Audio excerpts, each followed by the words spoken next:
Well, I mean, I think he's trying to appeal to lowering taxes of working people. I think in all of the proposals that have been made about reducing taxes, eliminating taxes on tips, eliminating taxes on Social Security, I think the bigger question is this legislatively dead on arrival? Like these are decisions that presidents cannot make unilaterally. These are decisions that are going to have to go through Congress in a tax bill. And I think it would be a question of, could this get through a divided Congress if, neither party has control of the Congress? And if it turns out that we have divided government where the executive and the legislative branches are controlled by different parties, does this have any chance of passage? And so I think the deficit discussion that you've been having is an important consideration, and some that folks would likely bring up. And there still are members of the Republican Party in particular who are concerned about deficits, and they may raise some objections to this part of the proposal, especially now that it's become even more expansive.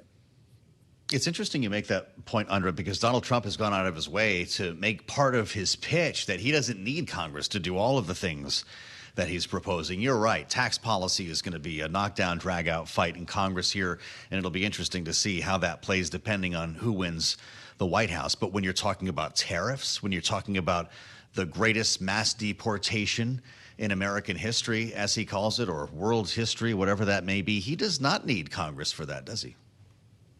So there are some things that he might be able to take care of through executive order, but even there, separation of powers is likely to come into play, because there is very little doubt that if he were to try to enact some of these things unilaterally, that there would not be some type of judicial intervention where folks would try to go to the courts to try to enjoin him in some way, shape, or form. We can look as evidence of that, the Muslim ban that he instituted shortly after he took office in 2017. There were lawsuits, they were enjoined. It did get all the way to the Supreme Court. And the policy that ended up going into effect actually looked a little bit different than the one that President Trump issued when he first issued that executive order right after he was inaugurated as president.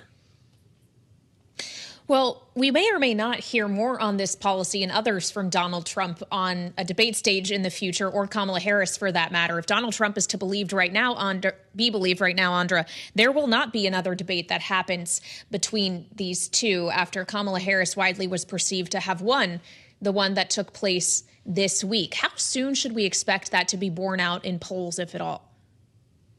Well, there have been some polls that have come out, in the last day or so. And so what they're suggesting is that this race is still a statistical dead heat. So it doesn't look like Kamala Harris has had a significant enough bump that you could actually say that this was a boon for her. And so I think the larger question, as I know some of your earlier guests have said, is what do the polls look like in a couple of weeks? And then I think that there would be a question of how much fallout does Donald Trump have to take from his decision to not engage in the debate? Could he get baited by Democrats calling him a coward or a chicken? Or does he see some type of shift in the polls that would suggest that he absolutely needs to debate?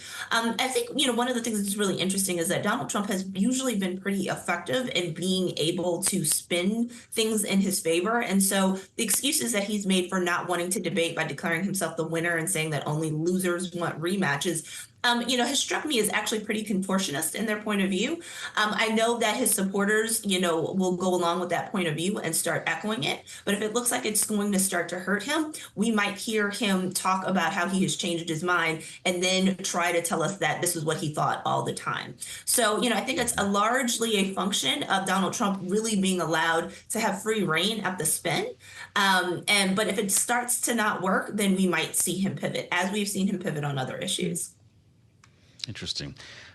Andra, while we consider what's happening in Congress right now, the big talk is about whether we'll have a government shutdown later this month. No one seems to think that's going to happen. But there's an important event that's underway this week in Washington, a big annual event for the Congressional Black Caucus. They're holding their legislative convention right now, and we've been having conversations with some of their members over the past couple of days, including Congresswoman Jasmine Crockett, the Democrat from Texas, joined me last evening on the late edition of Balance of Power to talk about the CBC's priorities moving forward in this Congress and what might emerge next year. She reached for the issue of voting rights, of voting reform. Here's what she said.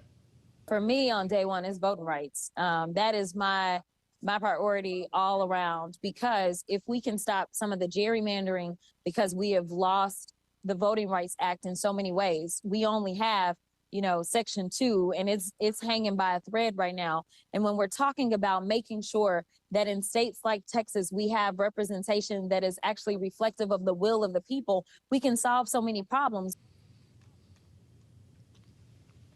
Andra, does the John Lewis Voting Rights Act see the light of day again if Kamala Harris gets elected? Well, it really will depend on what the balance of power is in Congress. If Republicans control any chamber, it's still not going to go anywhere. And it's still also important to keep in mind that in the Senate, you would have to sort of break normal rules in order to allow majority votes. So as I would understand it, I wouldn't expect that vote would be able to survive a cloture vote. So I think that, it's pretty grim. We're not looking at, like, even if Democrats are able to maintain control of the Senate, we're not looking at them coming anywhere near a 60 vote majority. And so even if they had the majority of the House of Representatives, it would still be highly unlikely that they would be able to get it through the Senate, as was the case in 2021 when they were first pushing this through. Andra, we just have a minute left, but before we let you go, as we consider the majority of the House of Representatives, if the government shuts down at the end of this month, what is that actually going to do to Republicans' electoral odds? So I'm assuming that Republicans will be concerned about that. And I think it will be a big question about how Democrats actually choose to use that for their event. If this were happening a year ago, there would be time for the party that is blamed for the shutdown to recover from that. But happening so close to a national election, I find it hard to believe that Democrats wouldn't try to make hay of the situation and try to blame government dysfunction on Republican control and try to make the case in swing districts and in districts where Republicans are vulnerable that the Republican Party should not be in charge of a chamber at this point because they are being overrun by extremists who don't want to get anything done. And so I think that those are the optics that Mike Johnson is trying to navigate, and part of the reason why he's been trying to, get this done as quickly and efficiently as possible.